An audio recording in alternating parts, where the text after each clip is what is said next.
बिस्मिल्लाहिर्रहमानिर्रहीम स्टूडेंट्स अस्सलाम वालेकुम। डिस्ट्रीब्यूटेड डेटाबेस सिस्टम के लेक्चर 14 में आपको वेलकम कहता हूं। इस लेक्चर में हम रेप्लिकेशन के टॉपिक को कंक्लूड करेंगे। प्रीवियस 2 लेक्चर्स में हमने ये देखा कि रेप्लिकेशन क्या है, कब उसकी ज़रूरत पड़ती है, ब्रीफली देखा, और फिर उसके बाद उसके एडवांटेजेस क्या हैं, डिसएडवांटेजेस क्या हैं, और इन द एंड देखा कि उस सिनेरियो में कहाँ फिट है ये। फिर उसके बाद हमने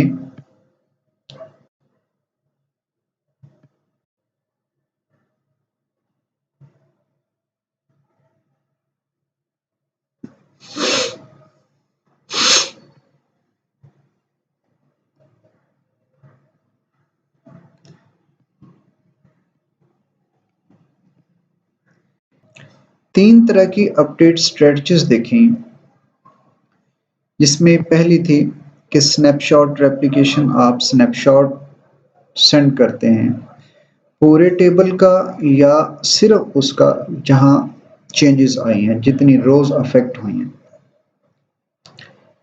उसमें हमने देखा कि स्नैपशॉट दो तरह के होते हैं, सिंपल हो सकते हैं, कॉम्प्लेक्स हो सकते हैं। अगर तो सिंपल स्नैपशॉट है, मीन कि सिर्फ एक ही टेबल पे बेस करता है, देन हम उसको इंक्रीमेंटल या डिफरेंशियल रिफ्रेश से भी सेंड कर सकते हैं। मतलब जितनी तब्दीली आई है, सिर्फ वो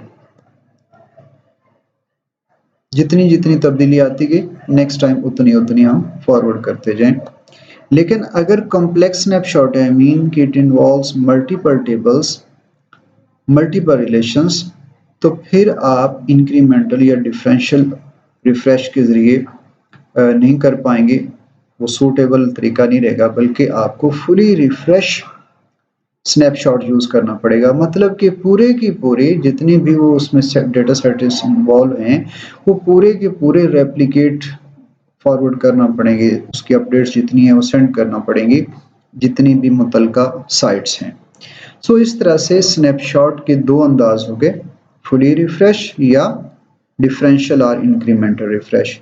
उसके बाद हमने नियर रियल टाइम रेप्लिकेशन पढ़ी कि ऐसी साइट्स जो कि थोड़ा बहुत अफोर्ड करती हैं डिले को, कि अच्छा चलो थोड़ी देर अपडेट ना भी हो तो खैर है, रियल टाइम 100% नहीं होती, तकरीबन रियल टाइम के करीब कुछ सेकंड्स का अरसा जो है वो अफोर्ड करती हैं। तो फिर ऐसी सूरत में ट्रिगर अप्रोच यूज़ की जाती है कि जहां अपडेट्स हो रही हैं, वो साइट अपडेट करने के बाद ट्रिगर लॉन्च करती है। उस ट्रिगर में क्या होता है कि हुक्मनामा होता है, एक इंडिकेशन होती है, इग्निशन होती है एक तरह से, कि लो भाई स्टार्ट कर दो, फलां फलां साइट्स जो है ये चेंजेस मैंने कर दी हैं। तो वो अपनी अपनी मुतलका साइट्स पे वो अपडेट कर लेती हैं, और यूँ एक अप टू डेट हमारे पास रेप्लिकेटेड कॉपी बन जाती है। और उसके बाद तीसरी अप्रोच थी पुल रेप्लिकेशन। इसमें जो साइट जहाँ पे चेंजेस हुई हैं वो नहीं डिक्टेट करती कि चेंजेस कर लो, बल्कि जो साइट है, जो भी साइट है वो अपने लोकल डेटा के लिए अपडेट ढूंढेगी कि कहाँ कहाँ अपडेट हुई हैं, पुल करेगी उन अपडेट्स को। कब करेगी? जब वो रिलैक्स होगी। पहली सूरत में रिलैक्स हो ना हो अपडेट करनी पड़ती है उसको कॉपी।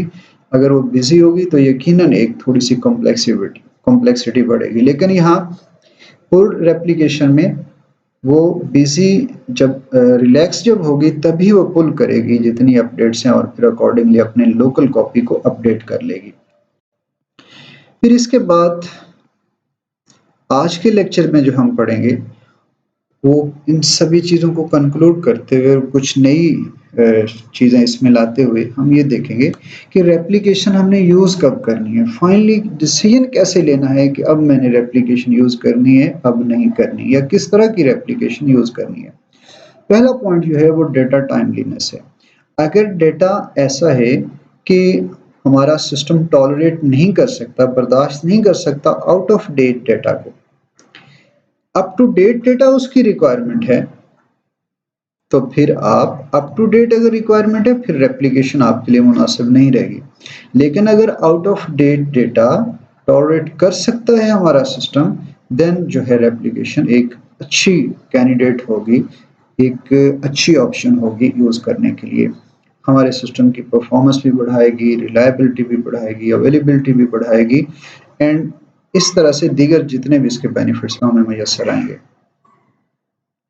फिर नेक्स्ट जो फैक्टर इस रेप्लिकेशन के डिसीजन लेने में एक डोमिनेंट होगा, काम करेगा, दैट इज डीबीएमएस कैपेबिलिटीज कि जो डेटाबेस मैनेजमेंट सिस्टम यूज हो रहा है उसकी कैपेबिलिटीज क्या है, उसकी सलाहियतें क्या है। क्योंकि ये सारा रेप्लिकेशन का प्रोसेस तो बुनियादी तौर पर डीबीएमएस के अम्ब्रेला के अंडर होना है ना। अगर डीबीएमएस के अंदर कैपेबिलिटी नहीं है कि वो क्यूरी को, जो हमारी डिस्ट्रीब्यूटेड क्यूरी होती है वो अमूमन एक साइट नहीं बल्कि मल्टीपल साइट से डेटा कलेक्ट करती है। देखिए अगर रेप्लिकेटेड है या उसमें फ्रेगमेंटेड है डेटा तो मल्टीपल जगहों से वो ला के डेटा इकट्ठा किया जा रहा है, उसमें मल्टीपल चेंजेस अगर आती हैं तो फिर उसको जो कंसोलिडेट करना है वो डीबीएमएस ने करना है।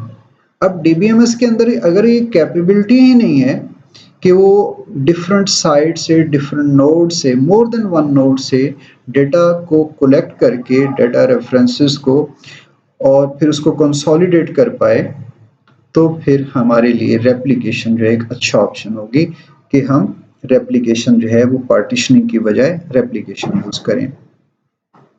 उसके बाद परफॉर्मेंस इम्प्लीकेशंस हैं कि अगर रेप्लिकेशन के बगैर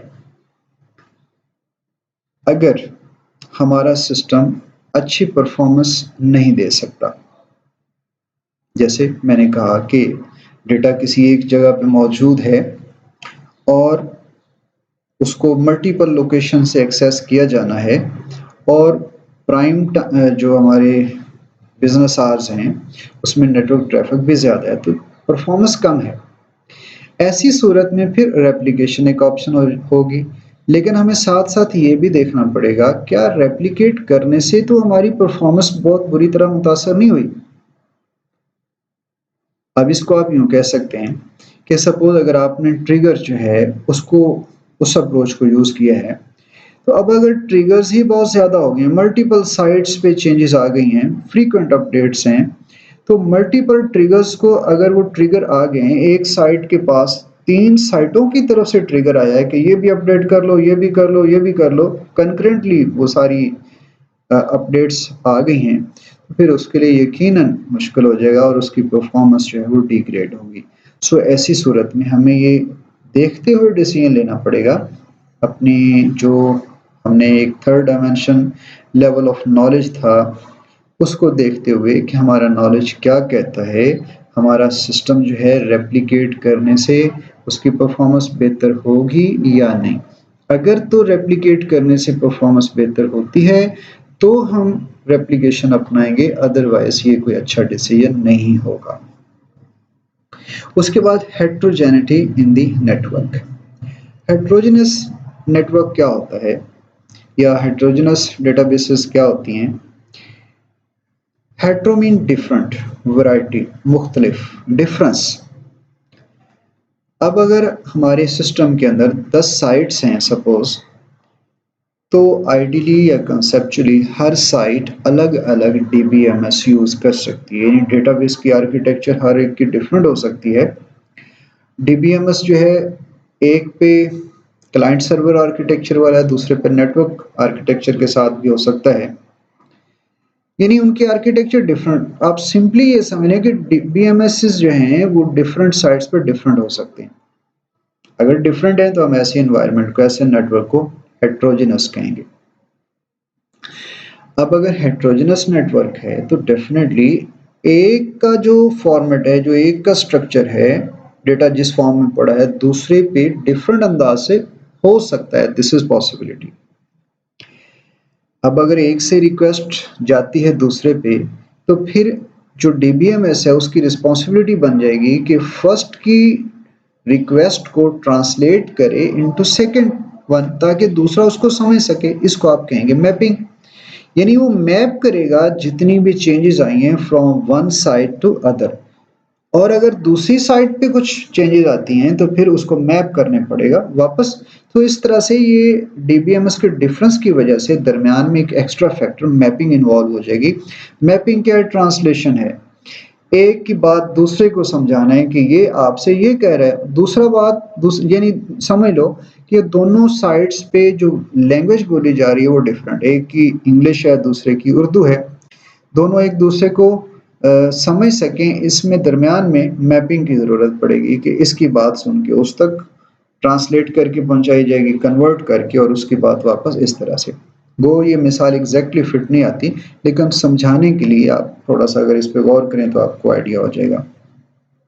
अब ये एक एक्स्ट्रा लोड जो है ये हमारे डीबीएमएस पे पड़ा है।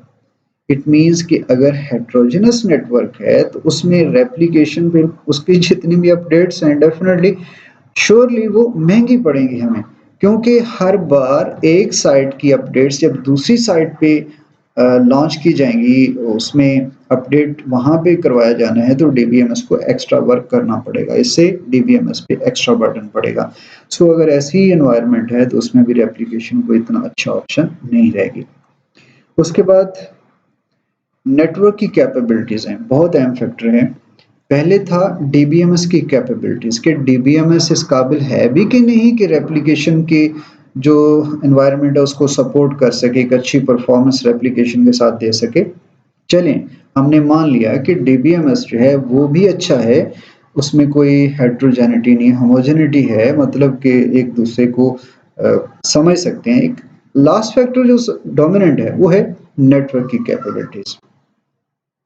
देखें, जब रेप्लिका होगा यानी रेप्लिकेटेड कॉपीज होंगी तो श्योरली अपडेट्स तो स्नैपशॉट के जरिए भेजें, ट्रिगर के जरिए भेजें, पुल रिक्वेस्ट के जरिए भेजें, जिस टेक्निक से भी करें, लाजमन नेटवर्क के ऊपर कम्युनिकेट होंगी। अब नेटवर्क अगर इस काबिल ही नहीं है कि फ्रीक्वेंट अपडेट्स को, जो रिफ्रेशिंग का प्रोसेस है, एक कॉपी रिफ्रेश हो रही है दूसरी साइड पे, उसको अच्छे अंदाज से सपोर्ट कर सके, तो फिर बहुत मुश्किल हो जाएगा। अगर हम रेप्लिकेटेड सिनेरियो यूज करेंगे तो ऐसी सूरत में हमारा नेटवर्क जो है हमें बुरी तरह मायूस करेगा और उसकी ओवरऑल परफॉर्मेंस जो है वो डिग्रेड हो जाएगी, डाउन हो जाएगी। सो ऐसी सूरत में हमें नेटवर्क की जो कैपेबिलिटीज हैं उसको भी देखते हुए ये डिसीजन लेना पड़ेगा कि हमने रेप्लिकेशन के जिन को बोतल से बाहर निकालना है या नहीं। ये इसके बाद अब ये सारी सिचुएशन को हमने डिस्कस कर लिया, डिस्ट्रीब्यूशन स्ट्रेटजीज देख ली कि हम रेप्लिकेट भी कर सकते हैं डेटा को और ज़रूरत पड़ने पे रेप्लिकेशन की बजाय फ्रेगमेंट कर सकते हैं, यानी कुछ हिस्सा यहाँ पे और कुछ हिस्सा उसका दूसरी जगह पे किसी और साइट पे हो। और उसमें फर्दर हमने देखा कि 3 तरह से फ्रेगमेंटेशन या पार्टीशनिंग हो सकती है, हॉरिजॉन्टल भी, वर्टिकल भी, और इन दोनों का मिक्स हाइब्रिड भी। हाइब्रिड से मुराद अब यहाँ यूँ भी कह सकते हैं कि फ्रेगमेंटेशन भी और साथ रेप्लिकेशन भी, ये भी हाइब्रिड अप्रोच का एक यूँ समझ लें कि मज़हर होगा। आप फ्रेगमेंटेशन के साथ साथ रेप्लिकेशन भी यूज कर सकते हैं कि एक फ्रेगमेंट तो कर लिया आपने, अब वो फ्रेगमेंट भी डुप्लीकेट कर दें आप किसी और साइट पे, तो ये एक तरह से मिक्सचर बन जाएगा। ये भी एक डिस्ट्रीब्यूशन स्ट्रेटजी का हिस्सा होगा। अब कौन सी डिस्ट्रीब्यूशन स्ट्रेटजी हमने अपनानी है, इसके लिए जो हमारे पास अप्रोचेस बनती हैं वो 5 हैं। First of all, totally centralized at one location, जितना भी डेटा है वो सारे का सारा एक लोकेशन पे हो, और जितनी भी अदर साइट्स हैं, geographically distributed sites, different locations पे बिखरी हुई हमारी साइट्स, वो पाकिस्तान के अंदर भी हो सकती हैं, वो पूरी दुनिया के अंदर भी हो सकती हैं, वो एक कोई बड़ी बिल्डिंग के अंदर भी हो सकती हैं, ज़रूरी नहीं है कि पूरी दुनिया में, मतलब कि ज्योग्राफिकली डिस्ट्रीब्यूटेड हैं, एक जगह नहीं है, डिफरेंट जगहों पे हैं, तो वहां से वो सेंट्रलाइज्ड डेटा को एक्सेस करें। इसके भी हमने प्लस माइनस देखे हुए हैं। इसके बाद सेकंड अप्रोच हमारे पास ये बनती है कि पार्शली या टोटली रेप्लिकेटेड सिचुएशन को या सिनेरियो को अपनाया जाए कि जो हमारे पास साइट्स हैं ज्योग्राफिकली डिस्ट्रीब्यूटेड, उन पे रेप्लिकेशन की जाए हमारे डेटा की। पार्शियल भी हो सकती है, थोड़े से डेटा की भी, या टोटली जो जितना भी हमारे पास डेटा सेट है वो सारे का सारा वहां पे रेप्लिकेट किया जाए। With each copy periodically updated with snapshots. हाँ, अगर आपने रेप्लिकेट किया है तो फिर ज़ाहिर है हमें उसको अपडेट करना है, अपडेट स्नैपशॉट के ज़रिए periodically, वक्फे वक्फे के साथ, जिसे हम इंक्रीमेंटल या डिफरेंशियल कहते हैं, वो एक ख़ास वक्फे के बाद हम जो स्नैपशॉट्स को अपडेट करते हैं। फिर उसके बाद partially or totally replicated data across geographically distributed sites with near real time synchronization of updates। पहली जो टेक्निक हमने पढ़ी थी स्नैपशॉट्स की, यानी रेप्लिकेशन भी हो और फिर उसके अंदर जो हमारे पास ऑप्शन बनती है कि जो चेंजेस हैं वो स्नैपशॉट के जरिए भेजे जाएं। थर्ड अप्रोच बनी कि जो चेंजेस हैं वो पार्शली या टोटली रेप्लिकेटेड हैं, जो भी कॉपीज, उनके अंदर जो चेंजेस रिफ्लेक्ट की जाएं या अपडेट सेंड की जाएं वो नियर रियल टाइम मेथड के जरिए हों। फिर उसके बाद एक और जो बचती है वो ट्रिगर अप्रोच है। Partitioned into segments at different geographically distributed. अब रेप्लिकेशन के बाद पार्टीशन के हमें एक फोर्थ अप्रोच जो है वो पार्टीशनिंग वाली अपनाएं, जो हमारी डिस्ट्रीब्यूटेड साइट्स हैं उन पे फ्रेगमेंट्स को प्लेस किया जाए, but still within one logical database and one distributed database management system। इस बात को समझने के लिए आगे 2 लेक्चर्स आ रहे हैं, लेकिन मैं यहाँ सिर्फ इतना कहना चाहूँगा कि बेशक वो फ्रेगमेंट्स बन गए हैं, पीसेस बन गए हैं हमारी डेटा के, but distributed database management system जो है वो हमें यूं दिखाता है, हमें यूं इमिटेट करता है, एक शो करवाता है कि जैसे वो डिफरेंट फ्रेगमेंट्स नहीं है बल्कि वो एक ही डेटा हमारे पास है, वो फ्रेगमेंट नहीं हुआ, दिखाता यूं है, महसूस यूं करवाता है, हाँ फिजिकली अंदर वो पीसेस या फ्रेगमेंट्स पड़े होते हैं। तो इसकी डिटेल आगे इंशाल्लाह बहुत क्लियरली आपको समझ आ जाएगी। उसके बाद है partitioned into independent non integrated segments spanning multiple computers and database software. Partition हो और बिल्कुल इंडिपेंडेंट फ्रेगमेंट्स हों और जितने भी नॉन इंटीग्रेटेड सेगमेंट्स, यानी इंटीग्रेटेड की बजाय डिफरेंट अलग अलग पड़े हों, यानी वही जो पार्टीशन की अप्रोच हम बात करें, और वो पार्टीशंस जो हैं, वो जो फ्रेगमेंट्स हैं वो मल्टीपल कंप्यूटर्स पे पड़े हों और डेटाबेस सॉफ्टवेयर उनको मैनेज कर रहा हो। सो ये हमारे पास कुछ फाइनली ऑप्शन बचती हैं, या कंक्लूड करते हुए समराइज करते हुए हम कह सकते हैं कि किसी भी डिस्ट्रीब्यूटेड डेटाबेस सिस्टम में डेटा को डिस्ट्रीब्यूट अगर करना है तो हमारे पास ये 5-6 जो है वो टेक्निक्स बनती हैं। First of all node distribution, सारी की सारी सेंट्रलाइज्ड लोकेशन पे हो। उसके बाद है डिस्ट्रीब्यूशन, डिस्ट्रीब्यूशन में फर्दर कि रेप्लिकेट करके हम डिस्ट्रीब्यूट करें या फिर फ्रेगमेंटेशन के जरिए, और या फिर इनका मिक्सचर कॉम्बिनेशन जो है ये। तो ये कौन सी स्ट्रेटजी बेहतर रहेगी ये डिपेंड करता है सिचुएशन पे, और ये डिज़ाइनर का जो डीबी आर्किटेक्ट है, जो डीबी डिज़ाइनर है, उसके लिए एक चैलेंज होता है कि मौके की मुनासबत से बेहतरीन स्ट्रेटजी का इंतखाब करे। अपना ख्याल रखिएगा। Thank you so much. अल्लाह हाफिज़।